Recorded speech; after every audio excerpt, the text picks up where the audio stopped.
मेरे ख्याल से मैं दुनिया का पहला इंसान हूँ जिसको इंटरनेट से पूरी तरह से बैन कर दिया गया। और वो चाहे ट्विटर हो, लिंक्डइन हो, या इंस्टाग्राम हो, या यूट्यूब हो, या फेसबुक हो, हर जगह से। लेकिन जब बैन कर दिया, वो जुलाई की बात है 2020, तब मेरी बीवी ने बोला अब क्या करोगे, अब तो हर जगह बैन, अब कहाँ बोलोगे। लेकिन तब सुरेश जी का फ़ोन आया, मैंने कहा चलो बोलने का काम फिर शुरू हो गया। तो वो सिलसिला जारी है। और इसमें सुरेश जी आपका भी बड़ा, और सुदर्शन न्यूज़ का बहुत बड़ा हाथ है, इसलिए मैं यहाँ पे हूँ आज।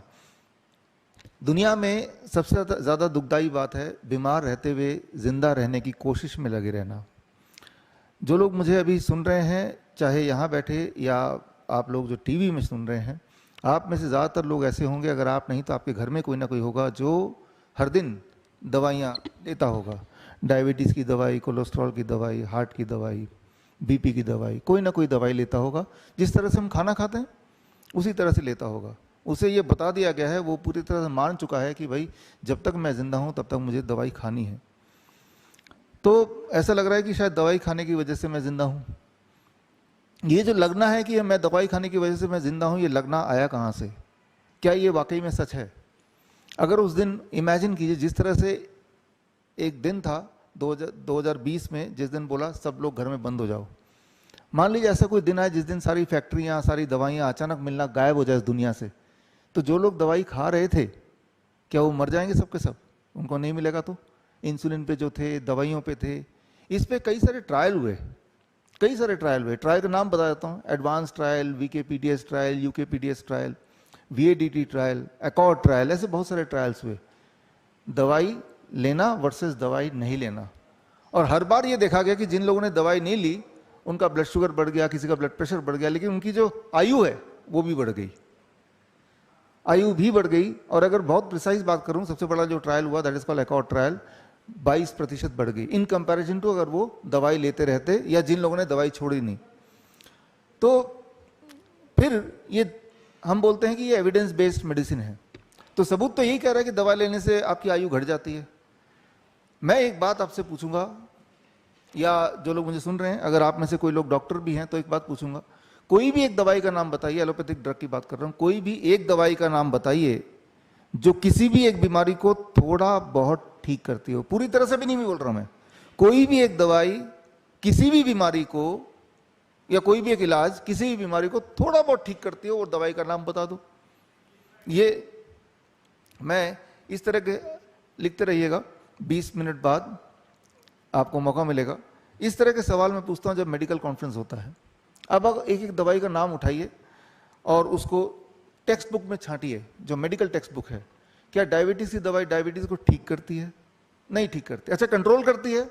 एक्चुअली कंट्रोल भी तो नहीं करती, क्योंकि अगर कंट्रोल करती तो दवाई जितना आप ले रहे हैं वही डोज लेना पड़ता है जिंदगी भर। ऐसा तो होता नहीं, वो तो डोज बढ़ता रहता है हर 6 महीने बाद, हर साल बाद। बीपी की दवाई बीपी को ठीक करती है क्या? अच्छा, हार्ट की दवाई हार्ट को ठीक करती है क्या? अगर ठीक करती, कुछ दिन बाद लेने के बाद बंद कर देते हैं। अच्छा, पैरासीटामोल क्या वो बुखार को ठीक करती है क्या? मान लो आपको बुखार आ गया, अभी आपने सुना, सूरज जी ने बताया, हमने 60,000 पेशेंट को ठीक किए, 60,000 पेशेंट्स को ठीक किया पिछले 2 सालों में ऑन रिकॉर्ड, एक भी तो नहीं मरा। और ऐसे नहीं कि सिंपल पेशेंट लेते थे, वो पेशेंट जिनको हॉस्पिटल से भी धक्के मार के निकाल दिया तो उनके पैसे खत्म हो गए, या बोला अब तो पेशेंट को वेंटिलेटर में लेना पड़ेगा, उतने पैसे हैं नहीं तो भाई। और हमारे जो कोविड सेंटर थे वो मुफ्त के थे, वहाँ आ जाते थे ऑक्सीजन सिलेंडर लगा के। ऐसे पेशेंट को भी हमने ट्रीट किया, एक भी नहीं मरे, एक भी नहीं मरे, not a single death on record, right. और सीवियर से सीवियर पेशेंट, इस पे हम कैसे कर रहे हैं, इस पे आयुष मंत्रालय ने अपनी ऑब्जर्वेशन स्टडी बिठाई, डॉक्टरों को बिठा दिया, देखो क्या हो रहा है। उन्होंने भी यही रिपोर्ट दिया, कोई किसी की मृत्यु नहीं हुई। तो हमने क्या किया? हमने सिर्फ पहली चीज ये की कि इनको दवाई नहीं देनी किसी भी तरह से, फीवर चाहे कितना भी हो जाए, 101, 102, 103, 104। याद रखिए, जो मेडिकल टेक्स्ट बुक है, अगर उसको जो लोग डॉक्टर है वो देखेंगे, अपने टेक्स्ट बुक को छांटिए, क्या वहां पे ये लिखा है कि फीवर होने से दवाई देनी चाहिए? क्या दवाई देने से आपके ठीक होने की पॉसिबिलिटी बढ़ जाएगी या घट जाएगी? द आंसर इज घट जाएगी। या बीमार रहने के जो ड्यूरेशन है बढ़ जाएगा। ये सिंपल सी बात है जो टेक्स्ट बुक में है, मेडिकल साइंस के टेक्स्ट बुक में यही है, जर्नल में यही है। तो क्या करें? अगर 104 डिग्री होगा दिमाग फट जाएगा, सीजर आ जाएगा, ये सब चीज बोलते हैं ना, तो क्या दवाई लेने से वो सीजर आने की पॉसिबिलिटी घट जाएगी? द आंसर इज नो, घटेगी नहीं। दवाई से अगर आप टेम्परेचर घटाते तो उसमें सीजर अगर आना होगा तब भी आएगा। लेकिन जितनी बार आप फीवर को घटाएंगे विद मेडिसिन, उतनी बार आपकी बीमारी एक्सटेंड होती जाती है। क्यों? क्योंकि फीवर जो है, बुखार जो है, वो अपने आप में बीमारी नहीं है, आप लोगों को पता है, वो बॉडी का एक हथियार है।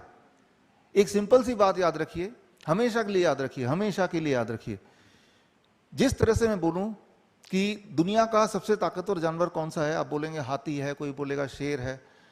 जो भी ताकतवर जानवर है या जितना भी ताकतवर जानवर हो सकता है, ऐसा दिमाग में इमेजिन कीजिए, उस जानवर के अगर नाक मुंह बंद कर दें, ऑक्सीजन सप्लाई बंद कर दें, क्या वो जिंदा रह सकता है? नहीं रह सकता, कितना भी ताकतवर क्यों ना हो। ऑक्सीजन सप्लाई नहीं है तो मर जाएगा, इसमें कोई कंफ्यूजन नहीं, इसमें कोई कॉन्ट्रडिक्शन है ही नहीं, कोई बहस ही नहीं है इसमें। ठीक उसी तरह से एक बात याद रख लीजिए कि कितना भी ताकतवर वायरस या बैक्टीरिया या पैथोजन क्यों ना हो, पैथोजन मतलब जो आप आंखों से नहीं देख सकते, वो फंगी हो सकता है, वायरस हो सकता है, बैक्टीरिया हो सकता है, उसके कोई सारे नाम हो सकते हैं। उसका नाम कोई बोलेगा मंकी पॉक्स, कोई बोलेगा कोरोना, कुछ भी नाम बोल दो उसका। कोई भी पैथोजन कितना भी ताकतवर क्यों ना हो, उसको गर्मी दे दो तो मर जाता है। कितना भी ताकतवर क्यों ना हो, कितने भी समय से क्यों ना हो, जिस तरह से हाथी कितना भी ताकतवर क्यों ना हो, या फॉर दैट मैटर ड्रैगन, कोई भी चीज बोलो, अगर उसके सांस रोक दो तो मर जाएगा। ठीक उसी तरह से ये प्रिंसिपल याद रखिए कि कोई भी पैथोजन या कोई भी वायरस बैक्टीरिया वो टेम्परेचर पे वो जिंदा नहीं रहता है, हाई टेम्परेचर पे। तो बॉडी क्या करती है, जैसे ही आपके बॉडी में वायरस अटैक करता है, बैक्टीरिया अटैक करता है, क्या अटैक कर रहा है हमें नहीं पता, लेकिन कुछ ना कुछ तो अटैक कर रहा है, वो पैथोजन है, पैथोजन नाम ले लिए ब्रॉडली।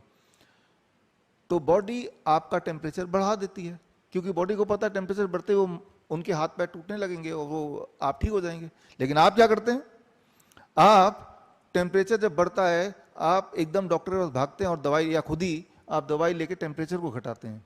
तो आप वो वायरस के दोस्त हैं कि दुश्मन है? एक्चुअली आप वायरस के दोस्त हैं।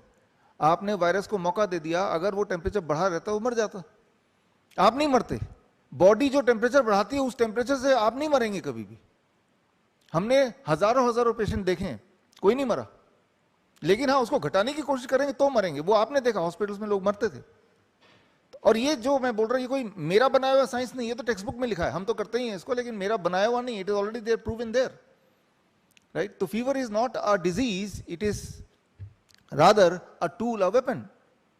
तो हम क्या करते थे हमारे उसमें, हम ये करते थे कि बॉडी को सपोर्ट करने के लिए बॉडी का टेम्परेचर और बढ़ा देते थे। कैसे? ये आप करके देखिए। अभी फिर फ्लू, जब सीजन बदलता है ना, फ्लू होता ही है, बुखार होता ही है। बुखार मतलब वायरस अटैक करता ही है, वो कोई नई बात नहीं है, जन्मों से है। कोई आप में से है जिनको साल में एक बार बुखार ना आया हो पिछले, जब से आप पैदा हुए? कोई भी नहीं। आप जो लोग मुझे सुन रहे हैं, अगर किसी को बुखार है, जो कि हर जगह है आजकल, होता ही है, हर साल बारिश के सीजन होता ही है, आप सिर्फ इतना कीजिए, आप एक इतनी बड़ी बाल्टी लीजिए और बाल्टी में 42 डिग्री सेल्सियस का पानी रखिए, उसमें दोनों पैर डुबो दीजिए, आधे घंटे बैठिए। 42 डिग्री मेंटेन करना है तो पानी बदलते रहना पड़ेगा थोड़ा थोड़ा। आधे घंटे बाद आप देखेंगे 1 डिग्री सेल्सियस और टेम्परेचर बढ़ जाएगा। उसके आधे घंटे बाद देखेंगे टेम्परेचर बिल्कुल डाउन चला जाएगा और ऐसा लगेगा कि बीमार अब थे ही नहीं कभी। बुखार ऐसे भागेगा जैसे बुखार था ही नहीं कभी। एक बार कीजिए, किसी किसी को 2 बार करना पड़ता है। अभी जो मैंने पिछले 1 मिनट में बताया, ये है इलाज। आज तक ये इलाज फेल तो नहीं हुआ कभी। मैं तो बोल रहा हूं आधे घंटे का ही तो है, आधे घंटे करके देख लो, राइट। हम यहां खड़े हैं, राइट, करके देख लो। ये प्रोग्राम जब तक खत्म होगा, राइट, जो लोग मुझे सुन रहे हैं, अगर आपके घर में इस वक्त कोई भी अगर बुखार से पीड़ित है, बुखार तो बीमारी है नहीं, तो बॉडी को आपने सपोर्ट किया, बॉडी बुखार दे रही है, तो जब बॉडी बुखार करती है ना, तो बॉडी अपने अंदर जो ऊर्जा है उसको यूज करती है, आपके अंदर की एनर्जी, तो इसलिए आपको कमजोरी का महसूस होता है। तो बॉडी को हम बोलते हैं भाई आप अपनी बॉडी, अपनी ऊर्जा ना यूज करो, हम गर्मी पैदा कर देते हैं। गर्मी चाहिए ना, क्योंकि गर्मी में क्या होगा, वायरस बैक्टीरिया सब मर जाएंगे, इतना ही तो होगा, तो उसको मार डालो। तो हमने टेम्परेचर क्या किया, घटाना नहीं है, उल्टा बढ़ाना है। तो जिस चीज को आप बोलते हैं मेडिकल साइंस, वो मेडिकल साइंस भी यही बोलता है। ये मैंने मेडिकल साइंस से ही लिया है, लेकिन जो डॉक्टर बोलता है, हॉस्पिटल बोलता है, वो मेडिकल साइंस नहीं, that is a medical industry. ये समझना पड़ेगा, that is a medical industry.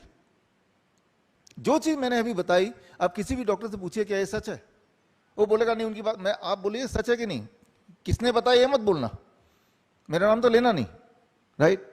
आप बस बोलना ये सच है कि नहीं ये बताओ, और अगर झूठ है तो साबित करो, राइट। और किसी को बोलने पूछने की जरूरत ही नहीं है, आप खुद करके देख लीजिए। सबसे इंपॉर्टेंट बात याद रखिए, हेल्थ इंडिपेंडेंस। क्या आप हेल्थ वाइज फ्री हैं? क्या आप इंडिपेंडेंट हैं? राइट। हेल्थ वाइज इंडिपेंडेंट तो कोई भी नहीं है, कोई भी नहीं है इंडिपेंडेंट। अगर आप रोज सुबह उठ के दवाई ले रहे हैं कोई ना कोई, सुबह शाम दोपहर, कैसे इंडिपेंडेंट है? और अगर आपको लगता है कि वो दवाई की वजह से जिंदा है, वो दवाई की वजह से आप जिंदा नहीं है, वो दवाई की वजह से वो जिंदा है जिसने आपको वो दवाई दी है। ये बात याद रखिए, राइट। सो आजकल के जो डॉक्टर हैं उनको ये याद रखना होगा कि एक पेशेंट का काम तो डॉक्टर के बिना चल जाएगा, लेकिन एक डॉक्टर का काम पेशेंट के बिना नहीं चलेगा, है ना। तो जो सच है, सच तो यही है। अगर हम बोलते हैं, देखिए मेरा ये मानना है, वो आयुर्वेद हो या यूनानी दवाई हो या नेचुरोपैथी हो या फिर योग हो या फिर ये एलोपैथी हो, जिससे भी इंसान फास्टेस्ट ठीक हो जाए, सेफेस्ट तरीके से ठीक हो जाए, लंबे समय तक ठीक रहे, सस्ते में ठीक हो जाए, और हो सके तो खुद ही इलाज कर ले, वही पद्धति बढ़िया है ना सबसे। हमें ये नहीं देखना कि एलोपैथी लेना है कि नहीं, मैं ये नहीं बोल रहा, मैं तो बोल रहा हूं कि आप वो लो जो फास्टेस्ट। अच्छा, जब भी आप किसी पद्धति का चुनाव करेंगे, बीमार पड़ेंगे, तो आपका क्राइटेरिया क्या है? क्राइटेरिया ये होना चाहिए कि बिल्डिंग बड़ी है कि नहीं, कितने लोग जा रहे हैं, कितना महंगा है, उसकी कितनी डिग्रियां हैं, ये क्राइटेरिया तो एक तरह का हो सकता है। दूसरा है कि क्या फास्टेस्ट ठीक हो सकता है, तेजी से, सबसे ज्यादा तेजी से, राइट, पहला क्राइटेरिया। दूसरा, क्या सेफेस्ट, कुछ और नुकसान तो नहीं करेगा मेरा। तीसरा, सस्ता होना चाहिए ना बिल्कुल। और चौथा, लॉन्ग टर्म होना चाहिए, एक बार ठीक हुआ तो दोबारा बीमार ना पड़ूं। और पांचवा, हो सके तो मैं खुद ही कर लूं। मानते हैं ना ये? अगर आप ये 5 क्राइटेरिया पे ही आप ये तय करना चाहते हैं कि ये 5 क्राइटेरिया जिस भी पद्धति में होगा वो मैं ले लूंगा, तो वो 5 क्राइटेरिया को पूरा करने वाली पद्धति मैं आपको अगले 5 मिनट में बताने वाला हूं। 5 क्राइटेरिया क्या? जब भी आप बीमार पड़ें, पहली बात तो ये है कि बीमार पड़ें तो पता कैसे चलेगा। अच्छा ये बताइए, जब आपको सिरदर्द होता है, दुनिया का कौन सा ब्लड टेस्ट है जो बता देता है आपको सिरदर्द है? कोई नहीं। आप खुद बताते हैं ना भाई, पेट में दर्द है खुद ही बताते हैं, पैर में घुटने में दर्द है खुद ही बताते हैं, कोई टेस्ट तो नहीं है।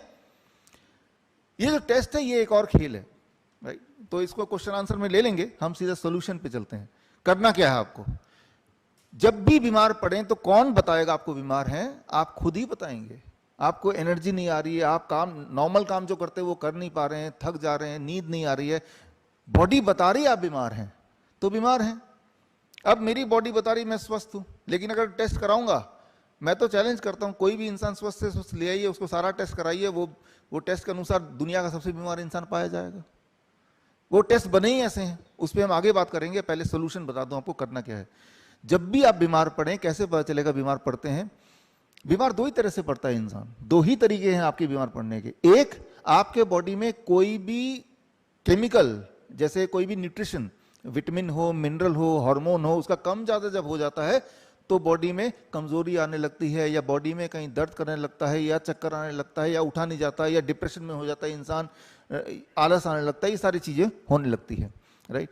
बॉडी में जब इम्बैलेंस हो जाता है, इसे कहते हैं मेडिकली होमियोस्टेसिस का बिगड़ना। तो जब भी कभी आपको कोई भी दिक्कत इस तरह का है, सुस्ती आने लगा, वीकनेस आने लगा, थकान आने लगी, कहीं कहीं बॉडी में दर्द है, वो घुटने का दर्द हो सकता है, सिर का दर्द है, ओवरऑल दर्द है कहीं भी, तो मन नहीं कर रहा खाने का, डिप्रेशन में आ गए, तो ये है मतलब हार्मोनल इम्बैलेंस या न्यूट्रिशन इम्बैलेंस। तो बैलेंस को वापस ले आओ, राइट। तो this is the one way जब इम्बैलेंस होता है। दूसरा तरीका ये है एक्युमुलेशन, कोई चीज इकट्ठा होने बॉडी में शुरू हो जाती है, इकट्ठा, जैसे पानी भरना शुरू हो गया। जब आप पानी पीते हैं तो बॉडी कुछ तो यूज करता है और कुछ एज ए यूरिन पेशाब के रास्ते पास कर देता है। इमेजिन कीजिए इस दुनिया में ऐसे लोग हैं हमारे देश में, हमारे आसपास, जिनका बॉडी पेशाब ही नहीं कर पाते वो लोग, तो क्या होगा? पानी तो पिएंगे लेकिन पेशाब नहीं कर पाएंगे, तो क्या होगा? वो बलून की तरफ, बलून जैसे बढ़ता जाता है ना, तो उनका बॉडी बलून है, हमारा बॉडी बलून है, तो हमारे हाथ में, पैर में वो जो फ्लूइड है, वो जो लिक्विड है, वो इकट्ठा होने लगता है। तो कैसे बलून अगर फूंक मारते जाएंगे तो क्या होगा? वो बड़ा होगा ना। वैसे उनके हाथ पैर देखेंगे तो, गाल देखेंगे तो, पैर देखेंगे तो हाथी की तरफ बढ़ते जाते हैं, लेकिन फिर भी अगर हवा भरेंगे तो क्या होगा? फट जाएगा। तो वैसे इंसान में भी होता है, फट जाते हैं, मर जाते हैं फिर, है ना। तो दो तरह से इंसान बीमार पड़ता है, एक तो इम्बैलेंस ऑफ न्यूट्रिशन, यहां ये पता करने की बिल्कुल जरूरत नहीं है पोटेशियम बढ़ गया या सोडियम घट गया या कोलेस्ट्रॉल घट गया या शुगर बढ़ गई, इसको जरूरत नहीं है। आपको ये जरूरत है कि आप बीमार है कि नहीं, क्योंकि बॉडी ने आपको सिम्टम दे दिए, डिस्कंफर्ट दे दिए, राइट। आपको ये पता करने की जरूरत नहीं कि हीमोग्लोबिन कितना है, प्लेटलेट काउंट कितना, नहीं नहीं नहीं, इसकी जरूरत नहीं है। अगर आप थकान उठ ही नहीं पा रहे हैं, सुबह आप काम पे जा नहीं पा रहे हैं, आपके नॉर्मल रूटीन में रुकावट आ रही है, तो बीमार है। ये डायग्नोसिस बॉडी ने दे दिया। अब हमें मतलब सिर्फ ठीक होने से है, राइट। हमें कोई पैरामीटर को नहीं चेस करना, हमें जो सिम्टम आ रहे हैं गायब कर देना है। तो वो हम कैसे करते आए हैं, उसके लिए बहुत ही सिंपल, जो पिछले 10 साल से हम करते हैं, that is called DIP diet. DIP diet बड़ा सिंपल है, मैं तो चैलेंज से बोलता हूं कि इसको आज से अपनाइए 3 दिन के लिए, 3 दिन, राइट। 30 मिनट मेरे साथ लगा रहे हैं तो 3 दिन भी मेरी बात मान के चलिए। अगर इस तरह के जो सिम्टम्स हैं, खासतौर पे जो आजकल के टर्म में अगर बोलूं, जो शुगर के पेशेंट हैं, BP के पेशेंट हैं, जो दवाइयां रोज लेते हैं और दवाई नहीं ले तो उनको फिर उनका शुगर बढ़ जाता है, कैसे पता चलेगा, फिर उनके बार बार यूरिनेशन होगा, बार बार थकान होगी, राइट। इस तरह से पता चलेगा, ठीक से दिखाई नहीं देगा, इस तरह से पता चलेगा। जो ठीक से दिखाई नहीं दे रहा, इसको ठीक करना है, थकान हो रही, इसको ठीक करना है, ठीक है ना। और फिर वो शुगर भी चेक करते रहते हैं, वो भी बढ़ा हुआ दिखता है।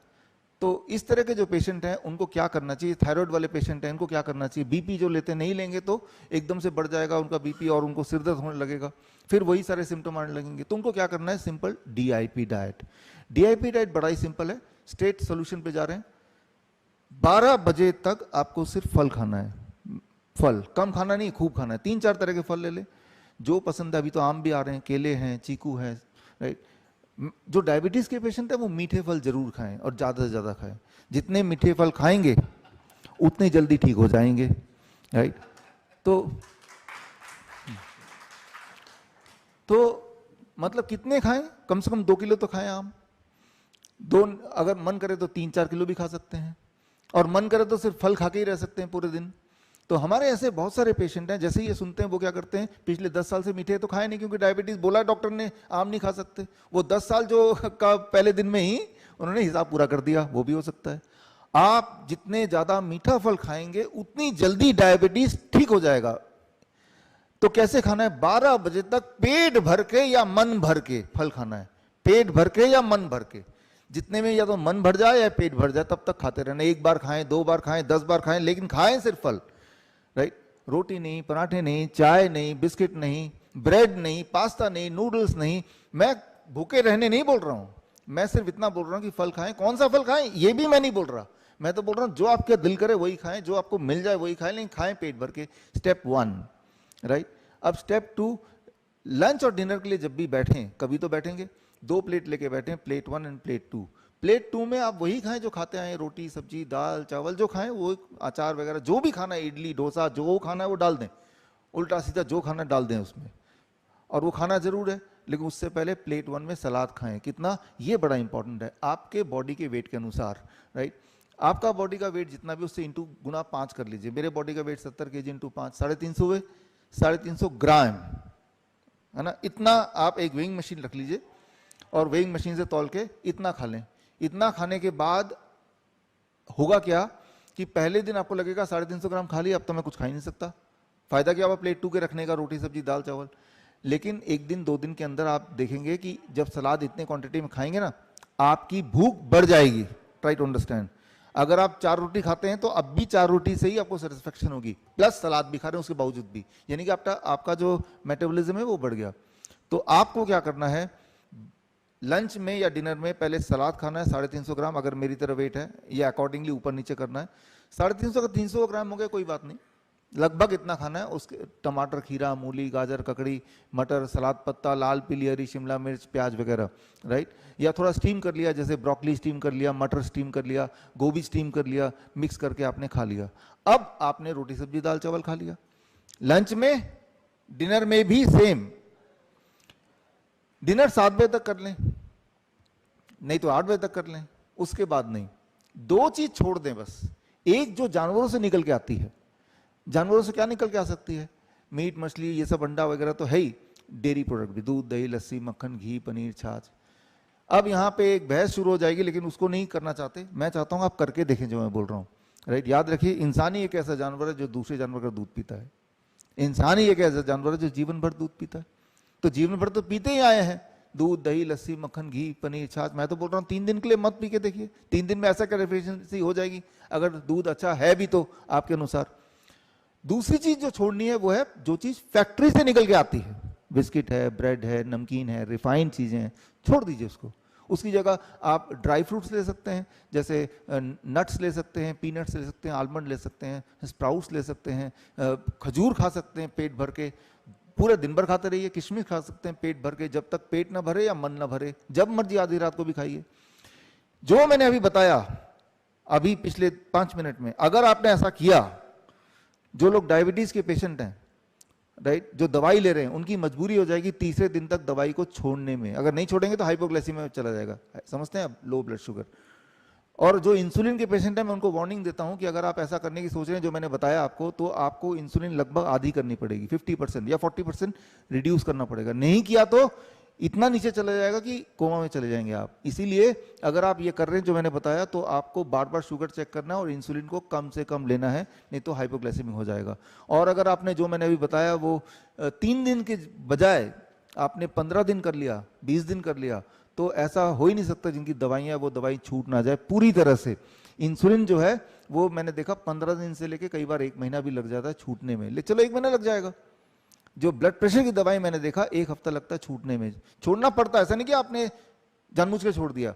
ब्लड प्रेशर इतना नीचे जाएगा तो क्या करेंगे आप, राइट? आपके पास चारा नहीं है, आपको छोड़ना पड़ेगा उसको, राइट? और सबसे इंपॉर्टेंट बात, जो लोग वेट घटाना चाहते हैं, हमें वेट नहीं घटाना है।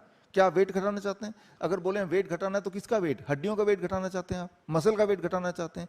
कोई चीज अगर एक्स्ट्रा है बॉडी में, पेट एक्स्ट्रा है मान लो किसी का, राइट, किसी के थाइज एक्स्ट्रा है, बट्स एक्स्ट्रा है, पीछे जहां जहां एक्स्ट्रा है वही तो हटाना है आपको। जो एक्स्ट्रा, कोई एक्स्ट्रा स्टोन भी हो सकता है, ट्यूमर भी हो सकता है। तो जो मैंने अभी बताया डाइट, वो करने से आप देखेंगे, आप वेस्ट मेजर कीजिए और वेस्ट का साइज आप देखेंगे, अगर ज्यादा है तो कम होने लगेगा। जिनका ऑलरेडी कम है उनका नहीं होगा कम, जिनका ज्यादा है कम होने लगेगा। 1 महीने में हमने देखा ऑन एवरेज 10% वेट घट जाता है, 10%, और दूसरे महीने 5%, दूसरे महीने 5%, इस तरह से होता है। तो अभी जो मैंने आपको बताया ये है सेफेस्ट, फास्टेस्ट। ऐसा कौन सी और दवा है जो 3-4 दिन में ब्लड शुगर को कम कर दे और हमेशा फिर कम ही रहे? ब्लड प्रेशर की दवाई 7 दिन में कम कर दे और हमेशा कम ही रहे, फिर ऐसी कौन सी दवाई? और फास्टेस्ट, सेफेस्ट, कोई नुकसान नहीं है, ये तो फूड है, राइट? लॉन्ग लास्टिंग करके देखिए। और क्या, एक ही तीर से कई सारे निशाने। आपको नहीं पता आपके बॉडी में हो सकता है कोई सिस्ट हो सकता है कोई ट्यूमर हो, हमें तो नहीं पता, लेकिन वो उस पर भी काम करेगा, राइट? और सबसे इंपॉर्टेंट बात, ये सस्ता है।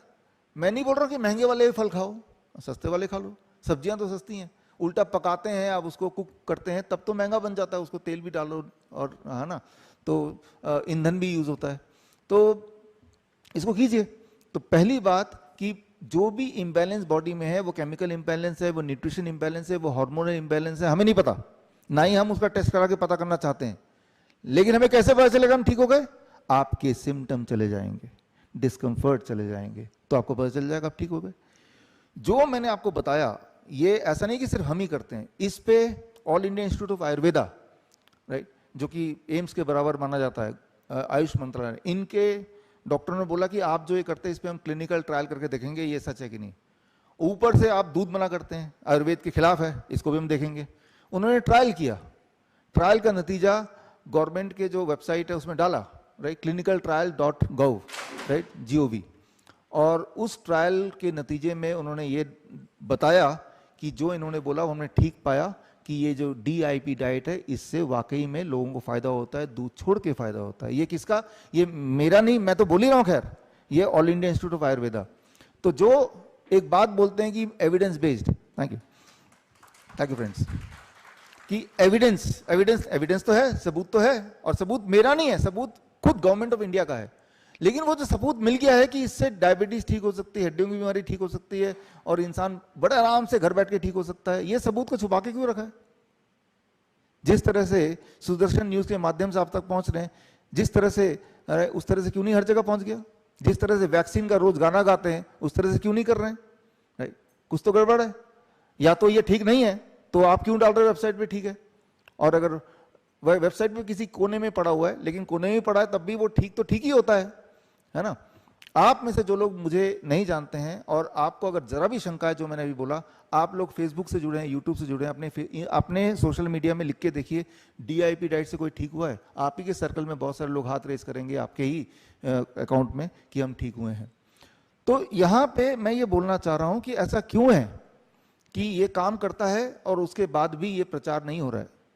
क्योंकि हम आप गुलाम हैं, राइट। गुलामी वही नहीं कि बंदूक लेके अगर आपके सिर पे लग, जैसे 1947 से पहले हम अंग्रेजों के गुलाम थे, आज हम अंग्रेजी दवा के गुलाम हैं, राइट। मतलब दूर से ही आपको गुलामी कर रहे हैं, और इससे अच्छा क्या हो सकता है?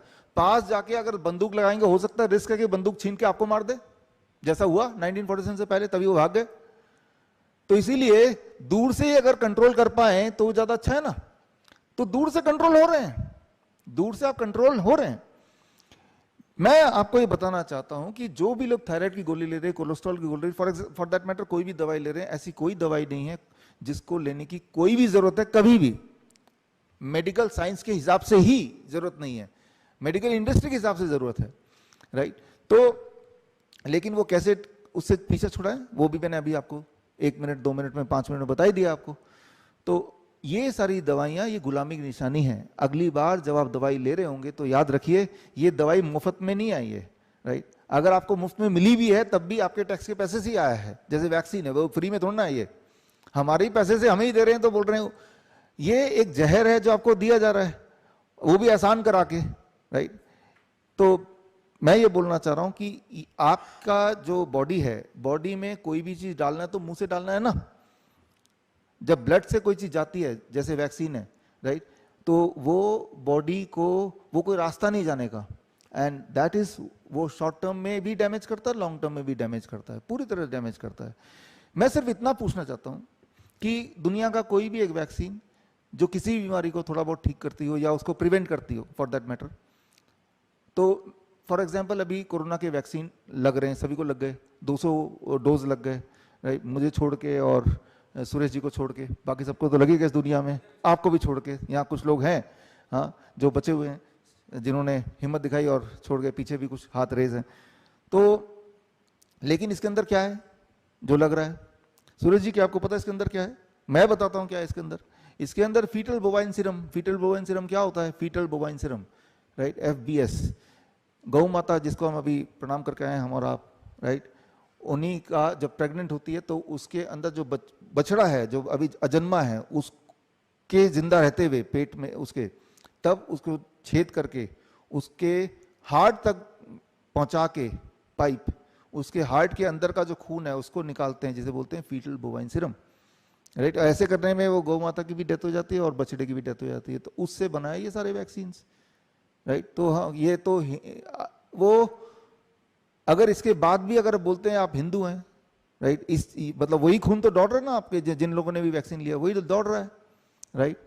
तो ये समझना पड़ेगा क्या हम गुलाम हैं? हम गुलाम तो हैं ही, क्योंकि ये तो हमारे धर्म का भी खिलाफ हो गया और हम तो आराम से बैठे हैं, उल्टा चौथे डोज की तैयारी कर रहे हैं, तीसरे चौथे पांचवें वो तब तक लेते रहेंगे जब तक इंसान पूरी तरह से खून आपका चूस ना ले, तब तक वो चलता रहेगा।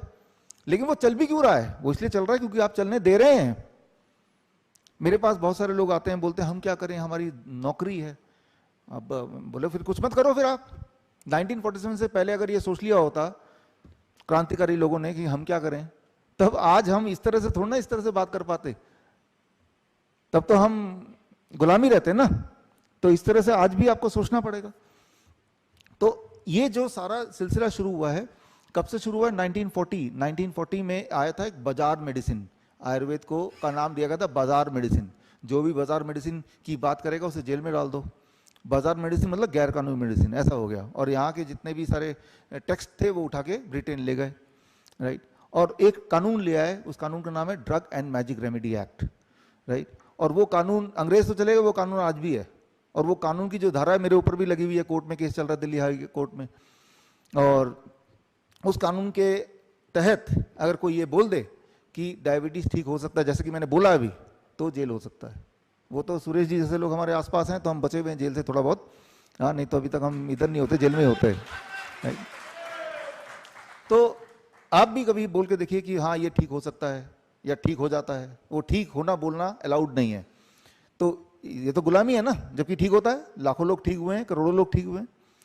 एक तरह से हम बीमार पड़ते हैं, दूसरी तरह से हम बीमार कैसे पड़ते हैं वो बता दूं, उसके बाद क्वेश्चन आंसर आ जाएंगे।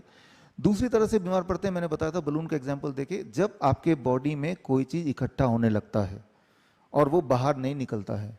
हम जिस स्पीड से जो भी चीज बॉडी में जाती है उसी स्पीड से बॉडी से बाहर आती है, तो ही बैलेंस बना रहता है।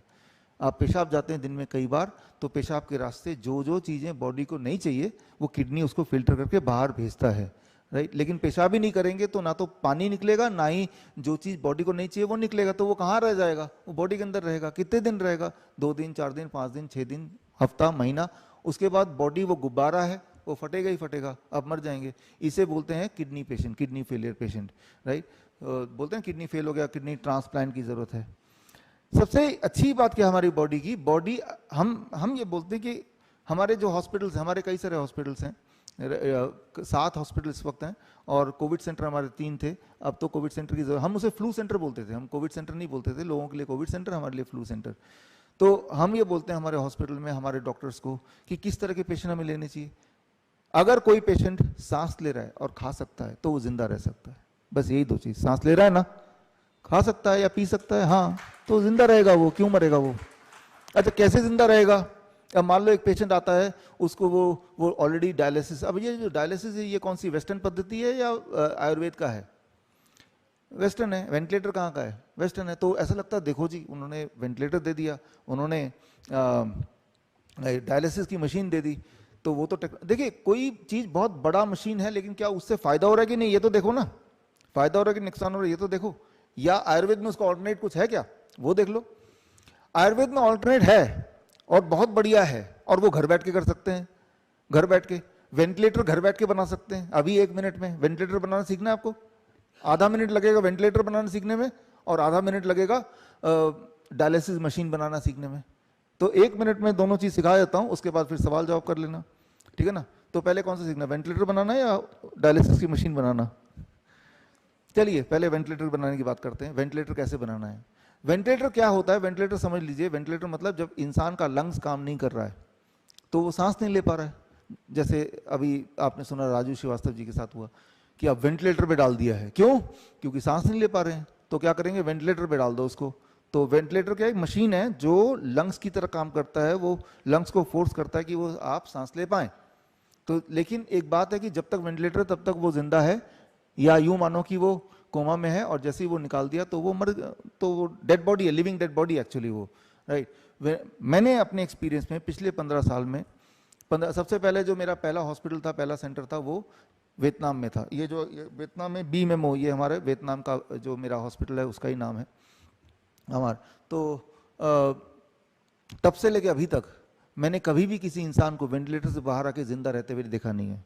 कुछ दिनों के लिए जिंदा रहते हैं, 10 दिन, 15 दिन, 20 दिन, वो भी पैथेटिक स्टेज में, राइट। वो घर वाले सोचते हैं मरी जाए तो अच्छा है, क्योंकि उनकी हालत देखी नहीं जाती इसलिए। तो वेंटिलेटर जो है, अपने दुश्मनों को भी, अगर कोई मरने लग रहा तो मरने लगे, लेकिन उनको वेंटिलेटर कभी किसी के लिए मत बोलिएगा। It is so painful, right. वो इतना ज्यादा दर्दनाक मौत देता है वेंटिलेटर। तो वेंटिलेटर किस लिए होता है? वो इसलिए होता है कि जब कोई सांस नहीं ले पा रहा ठीक से, तो वो फेफड़ों को जबरदस्ती काम कराने का जो एक टेक्निक है, दैट इज कॉल्ड वेंटिलेटर। अब करना क्या है, हमने क्या किया, हम क्या करते हैं अपने हॉस्पिटल में, अब मैं सिखा रहा हूं, इसको समझिए। देखिए इस वक्त जैसे मैं सांस ले रहा हूं, आप भी सांस ले रहे हैं इस वक्त, और मान लो कोई ऐसा इंसान मिलता है जो सांस नहीं ले पाता, ऐसे करने लगता है, तो समझ लीजिए सांस नहीं ले पा रहा, वो बोलेगा भी तकलीफ हो रही है सांस लेने में, ऐसे बोलेगा, ठीक है ना। तो ऐसे में क्या करें कि वो सांस ले पाए? याद कीजिए जब जिसे बोल रहे थे कोरोना का सेकंड, बोल रहे थे ना दूसरी लहर, तब आप टीवी में देख रहे थे कि लोग सांस नहीं ले पा रहे हैं, गाड़ी में बैठे हैं, ऑक्सीजन सिलेंडर ढूंढ रहे हैं, सिलेंडर नहीं मिल रहा, याद आ रहा है कुछ, राइट। तो लोग क्या कर रहे थे और क्या गड़बड़ कर रहे थे और कैसे सांस लिया जाता है, इस बात को थोड़ा 1 मिनट में समझ लीजिए। वेंटिलेटर की टेक्नोलॉजी आपको समझ आ जाएगी, आपको क्या करना है ये भी समझ आ जाएगा, और हम अपने हॉस्पिटल में क्या करते हैं अभी आज की तारीख में भी वो आपको समझ आ जाएगा। तो देखिए आपका जो लंग्स है, राइट, और जब आप जो गाड़ी में,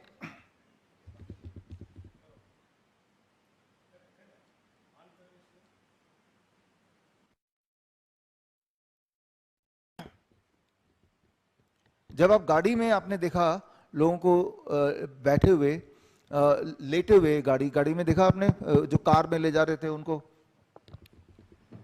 दूसरी लहर में, और कार में बैठे हैं, ऑक्सीजन ढूंढ रहे हैं और सांस नहीं ले पा रहे हैं, तो वो कैसे बैठे हुए थे कार में? याद कीजिए, वो ऐसे बैठे हुए थे, ऐसे करके इस तरह से बैठे हुए थे। इस वक्त अगर आप ऐसे बैठेंगे जैसे मैंने बोला, आप भी सांस नहीं ले पाएंगे। बैठ के देखिए इस वक्त, राइट नाउ अगर आप ऐसे करते हैं आप सांस नहीं ले पाएंगे। तो जितने भी लोग आप देखेंगे गाड़ी में जा रहे हैं, ऑक्सीजन सिलेंडर ढूंढ रहे हैं, तो कैमरा दिखा रहे हैं, सबके सब ऐसे बैठे हैं। ऐसे कौन सांस ले पाता है? कोई नहीं ले पाता ऐसे सांस। क्यों नहीं ले पाएंगे? क्योंकि ये जो हमारी बॉडी की बनावट है, जब आप ऐसे लेटते हैं, चाहे आप सीधे लेट जाएं पीठ केवल, तो आपका हार्ट ऊपर है, लंग्स नीचे है, तो लंग्स की कैपेसिटी 20% कम हो जाती है। तो पहले से वो थोड़ा कॉम्प्रोमाइज लंग्स है उन लोगों का, ऊपर से 20% और कम हो गया, तो ऐसे में सांस लेना मुश्किल होता है, राइट? तो ये समझना होगा। तो ऐसे लोग जब सांस की तकलीफ हो, उसको खड़ा नहीं होना है, ना ही उसको ऐसे बैठना है, और ऐसे तो बिल्कुल नहीं बैठना है, राइट? तो क्या करना है? उसके लंग्स को 20% बढ़ा देना है। कैसे? Like this. अब ऐसे हो जाइए इसी वक्त। अब देखिए आपकी सांस बड़े खुल के आएगा इस वक्त। आपने कुछ नहीं किया, आप जस्ट ऐसे बैठ गए, राइट? तो हमारे हॉस्पिटल जब पेशेंट होते हैं, किडनी फेलियर वाले पेशेंट, उनको सांसों की दिक्कत ज़्यादा आती है, पानी भर जाता है सांसों में, ऐसे बिठा देते हैं। अच्छा, ऐसे बैठने के बाद भी अगर सांसों में फिर हम ऑक्सीमीटर लगा देते हैं उसकी सेटिस्फैक्शन के लिए, उसमें ऑक्सीमीटर में आता रहता है कि अब उसके ऑक्सीजन लेवल बढ़ रहा है, साथ ही साथ 10 मिनट के अंदर आप करके देख सकते हैं कभी। और फिर भी अगर नहीं हो रहा, लास्ट फिर हम साथ में एक पंखा, छोटा पंखा होता है, 200 रुपये का आता है, वो पंखा बैटरी वाला, वो यहाँ लगाते हैं नाक से 6 इंच दूर। पंखा जब लगा के चलाते हैं तो पंखा क्या करता है, याद रखिए ये जो एरिया ना, इसके अंदर रिसेप्टर्स हैं, रिसेप्टर्स, और वो ऑन कर देता है जब हवा पड़ती है। ऑन होते ही लंग्स डायरेक्ट कनेक्ट हो जाता है, लंग्स और खुल जाता है और एकदम सांस आने लगती है जब वो पंखा लगाते हैं। और पंखा ना हो तो हम क्या करते हैं, जब हमारा इमरजेंसी हमारा हेल्पलाइन है पिछले 2 साल से, वो कोरोना के टाइम पे खुला था, आज भी है। तो अब जब कोई बोलता है डॉक्टर साहब हमें सांस नहीं ले पा रहे, तो उसके पास पंखा तो होगा नहीं। आप में से कितने लोग हैं जी छोटा पंखा? हम बोलते हैं गाड़ी में बिठाओ, वो बोलता है कि वो बोल रहा है हॉस्पिटल ले जाओ। मैंने कहा हाँ हॉस्पिटल ले जाओ, गाड़ी में बिठाओ उसको। गाड़ी में बिठाते हैं उनको और बोलते हैं कि आप ऐसा करो, गाड़ी चलाओ और शीशा खोलो खिड़की, और उसको बोलो खिड़की के बाहर देखे कि हॉस्पिटल आए कि नहीं। जैसे खिड़की के बाहर झांकता है, हवा पड़ती है उसको और वो ठीक होने लगता है, और ठीक हो गया तो वापस घूम के आ जाओ।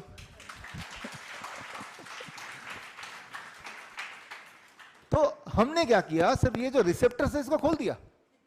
रिसेप्टर खोलना है आपको। रिसेप्टर खोलने के 2 तरीके मैंने बताए कि या तो आप, जैसे अभी मैं ऐसे ऐसे खड़ा हूं तो मेरे लिए दिक्कत है, राइट? अगर सांस की तकलीफ है, अब खड़ा ही होना है, बैठने की जगह नहीं है, तो ऐसे सांस ज्यादा अच्छी आएगी। अभी करके देखेंगे, अभी ज्यादा अच्छी आएगी, राइट? आगे की तरफ झुकना, खड़े होके या बैठ के, या फिर पेट केवल लेटना, राइट? इसे बोलते हैं prone ventilation. Medical textbook में से प्रोन वेंटिलेशन बोलते हैं। पेट केवल लेटो और आगे पंखा लगा दो। तो ये है वेंटिलेटर। वेंटिलेटर यही करता है, बस यही करेंगे।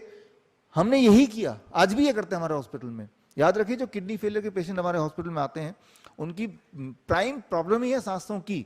क्यों? क्योंकि पानी भर जाता है ना सांसों में, लंग्स में ही भर जाता है पानी, फिर सांस नहीं ले पाते। उनको यही करते हैं हम। बाकी हॉस्पिटल में तो ऑक्सीजन सिलेंडर लगा देते हैं। अभी जो सांस ले रहे हैं आप क्या ऑक्सीजन ले रहे हैं, एयर ले रहे हैं? इट इज एयर और oxygen? It is air. Oxygen अगर आप लेंगे तो निमोनिया हो जाएगा और पानी भरेगा। थोड़ी देर तो अच्छा लगेगा, लेकिन और पानी भर जाएगा, वो मरेगा ही मरेगा। तो हम ऑक्सीजन सिलेंडर हटा देते हैं और जो मैंने अभी बताया ये कर देते हैं, वो ठीक हो जाता है। हर बार ठीक होता है, हर बार। कितनी देर लगेगी ठीक होने में? ठीक होने का एहसास 15 मिनट में शुरू होता है, 10 से 15 मिनट में लगता है कि हाँ कंफर्टेबल है। लेकिन करना पड़ता है 2-4 घंटे 5 घंटे। करेगा, फ्री मुफ्त का हवा है भाई, क्यों नहीं करेगा, राइट? तो ये तो हुआ वेंटिलेटर का ऑप्शन। और ये सारी चीज आयुर्वेद में लिखा हुआ है, ये कोई मेरी बना हुई चीज नहीं है कि मैंने कोई इमेजिनेशन इन्वेंट कर दिया। अपने पद्धति में सब कुछ है, लेकिन ये जो मैंने आपको बताया ये टेक्स्ट उठा के छुपा दिया गया है। खोखली आयुर्वेद पढ़ा रहे हैं। तो ये तो हुई एक। दूसरा क्या मैं आपको सिखाने वाला था? डायलिसिस। डायलिसिस, आपके आसपास ऐसे पेशेंट होंगे जो हफ्ते में 2 बार 3 बार डायलिसिस के लिए जाते होंगे ना। तो ये कमाई है, परमानेंट बिजनेस, राइट? पूरे दुनिया की सारी बिजनेस टूट खत्म हो सकता है, ये बिजनेस नहीं जाता, ये और बढ़ता रहता है, जब तक वो जिएगा वो इंस्टॉलमेंट देता रहेगा, राइट। तो इस तरह से कर दिया है। क्यों? पानी भर गया, और लॉजिकली देखिए पानी भर गया, डायलिसिस मशीन क्या करती है, वो खून से पानी निचोड़ के बाहर निकालती, जो कि वैसे यूरिन से पास होना था। हमारे हॉस्पिटल में आइए, हमारा हॉस्पिटल हिम्स डेराबस्सी जो पहला हॉस्पिटल उन्होंने खोला था चंडीगढ़ में, पूरे देश से और आसपास के देशों से भी पेशेंट आते हैं वहाँ पे और ठीक होके जाते हैं। डायलिसिस छूट जाती है उनकी, जो हफ्ते में 2 बार डायलिसिस, 3 बार डायलिसिस छूट जाती है। तो हम ऐसा क्या करते हैं कि डायलिसिस करने की जरूरत ही नहीं पड़ती कभी, उसके बाद एक आध बार जरूरत पड़ती है, राइट। तो जिनको ज़्यादा हिम्मत नहीं है उनको बोलते चलो एक आध बार करा ही लो, लेकिन छूट जाता है। हम कैसे डायलिसिस मशीन बनाते हैं, ये अगला 1 मिनट, फिर सवाल जवाब। हम डायलिसिस मशीन को जैसे बनाते हैं, एक सिंपल बात याद रखिए, ये घर में आप कर सकते हैं।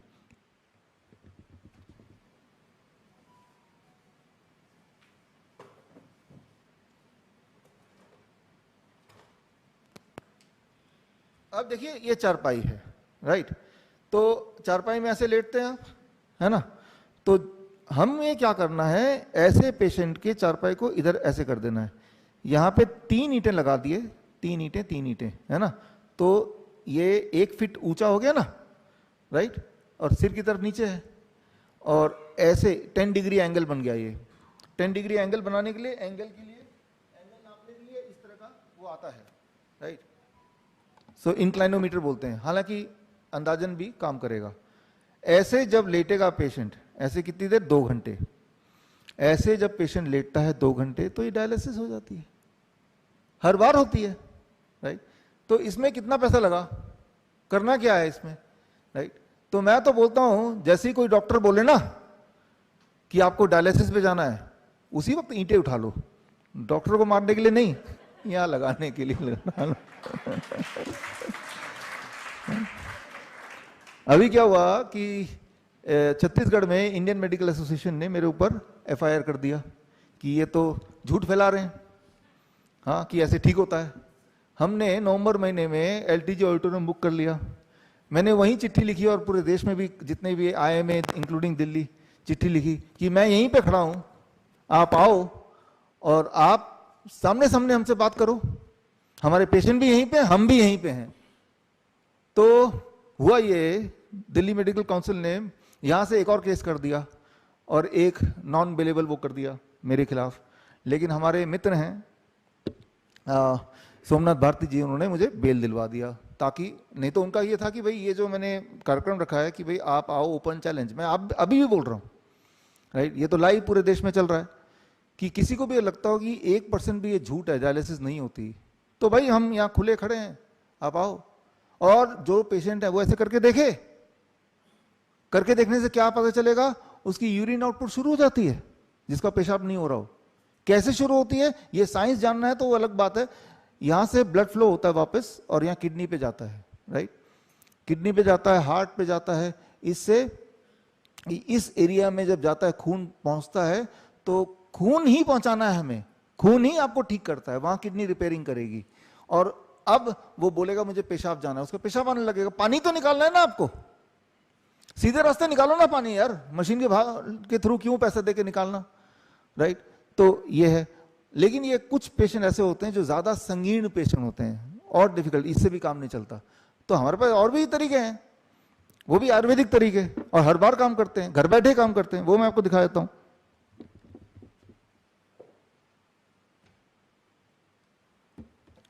इस तरह का आपको एक बाथ टब बनाना है, बाथ टब, पानी का बाथ टब तो हर एक के घर में होता है ना, या हो सकता है।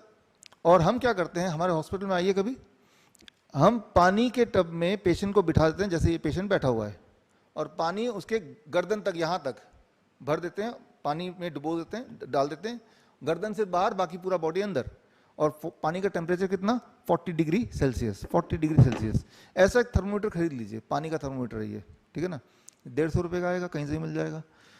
40 डिग्री पे, जब 40 डिग्री पे अगर 2 घंटे के लिए पेशेंट बैठता है, तो उसको उसके बॉडी के अंदर जो पानी भरा है वो निकल जाता है।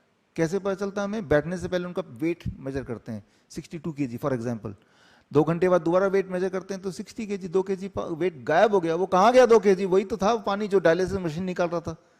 तो ये जो है ये घर पे बन सकता है, नहीं बन सकता है, हमारे हॉस्पिटल में है ये, राइट। हमारे हॉस्पिटल में जो लोग आना चाहते हैं किडनी के पेशेंट्स, हम तो बोलते हैं ये घर में बनाओ ना यार, लेकिन आप में से जो लोग आलसी हो, घर पे बनाना चाहते नहीं हो, खूब सारे पैसे हैं, तो हमें दे दो, आ जाओ हमारे हॉस्पिटल में, हम ठीक कर देंगे, राइट। ऐसा कोई भी पेशेंट नहीं मिला आज तक जो ऐसा करने से ठीक ना हो रहा हो, कोई भी पेशेंट नहीं मिला, क्योंकि बॉडी के प्रिंसिपल सबके लिए सेम है। ये जो मैंने बताया ये आयुर्वेद में लिखा हुआ है, ये कोई मेरी बनाई हुई इन्वेंशन नहीं है, ये आयुर्वेद में ऑलरेडी है, राइट। लेकिन ये पढ़ाया नहीं जाता, बस हमने अपनी बुक लिखी है, उसमें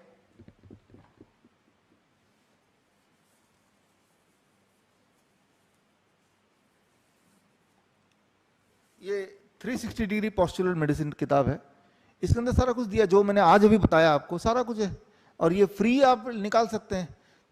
vishwaroop.com/ebook में जाएंगे तो आप फ्री हिंदी में इंग्लिश में ले सकते हैं, पैसा तो एक भी नहीं चाहिए इसमें, और जो जो मैंने बताया इसमें कोई ऐसी बात नहीं जो नहीं आप कर सकते, यानी कि safest, right, fastest, long lasting, right, and economical, and सबसे इंपॉर्टेंट घर में खुद कर सकते हैं, राइट। तो अगर कोई बोले ना इन्होंने वेंटिलेटर है इमरजेंसी के लिए, या कोई बोलेगा वो डायलिसिस मशीन इमरजेंसी के लिए, अरे भाई चाहिए नहीं ना हमें, और कौन उससे ठीक हो रहा है? कोई एक पेशेंट बताओ जो डायलिसिस मशीन से ठीक हो गया हो, एक भी पेशेंट नहीं है, राइट। जबकि मैं बताता हूं कि हमारे हॉस्पिटल आइए लोग ठीक होते हैं, राइट। तो खैर ये किताब सर ये आपके लिए,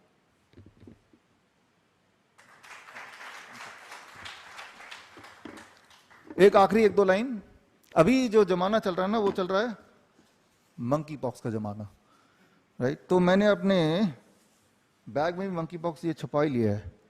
मेरी बीवी बोलती है कि जमाने का जो फैशन है उसके साथ चलो, क्या आप पिछड़े लिखते हो, तो हमने फैशन तो मंकी पॉक्स, मंकी बंदरों का आने वाला है, तो बंदर ही बना लिया जाए अपने बैग में। तो ये बंदर के बहाने आपको गधा बनाया जा रहा है। मंकी पॉक्स नाम की कोई चीज है ही नहीं इस दुनिया में। जो सारे पिक्चर आप फोटो देख रहे हैं अखबारों में, वो फोटो जो है वो 20 साल पुरानी 25 साल पुरानी स्किन डिजीज किसी को हो जाती है, वो आर्काइव की फोटो है। एक भी फोटो ऐसा नहीं है जो असली पेशेंट की हो, ना ही एक भी पेशेंट को ऐसा है जिसको इस तरह की बीमारी हो गई हो, राइट। तो ये भी एक खेल है। तो करना क्या होगा कि जब भी कभी आपको बुखार होता है या स्किन रैशेस होती हैं, स्किन रैशेस तो होती रहती है ना, कोई पहली बार सुना आपने स्किन रैशेस होना, फोड़े फुंसी होनी? डरना नहीं है। आपको मैंने बताया स्किन रैशेस और ये सब चीजें वायरस की वजह से अगर है, बैक्टीरिया की वजह से है, तो किसी भी बैक्टीरिया वायरस को मारने के लिए क्या करना है? टेम्परेचर बढ़ा देना है बॉडी को, टेम्परेचर बॉडी का बढ़ा देना है, वो मर जाएगा भाई, राइट। तो खैर इसके साथ ही हम अपने बात को विराम देंगे।